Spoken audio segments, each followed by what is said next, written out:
Congressman Saldico hindi na po congressman na yun, i-invite niyo pa siya sa next hearing ng Blue Ridge? Kung meron pang next hearing.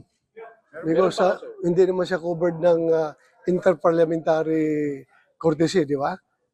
So, pwede siyang maimbitahan. You think it was for the good that he stepped down from the House of Representatives, that he resigned, sir? Given yung dami ng accusations, It's not enough. Stepping down is not enough. what will be Huh? enough? Ah, What will be what enough? will be enough is thorough investigation.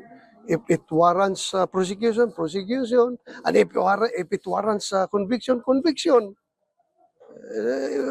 That's what the people are looking for. Hindi sapat na bumabalang siya sa posisyon niya. No, bakit sapat na? Kung kinakailangan talagang managot. Pero sir, sa tingin niyo mas madali na siya mapapadala sa hearing kasi nag-resign na po si Congressman Ko. Mas pwede siyang imbitahan. Hindi na natin ma-violate yung tradition ng interparliamentary courtesy. Dahil hindi na siya congressman. Pero tingin niyo ba, sir, sisipot dito yun? Whatever, sisipot siya o hindi, at least he will be issued warrant of arrest coming from the Senate kung hindi siya sisipot. Di ba? So aside from that warrant, kung lalabasan siya ng warrant from coming from the courts as a result of the cases being filed by DOJ, then marami siyang kinakaharap na warrants. Pero sir, sa minority, isusulong nyo na i-contempt siya pagka hindi siya dumalo? Of course.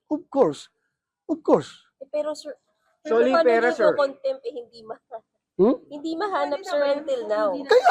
Kaya nga i-contempt mo dahil hindi magpakita. But he's not in the country, sir. How easy will that be?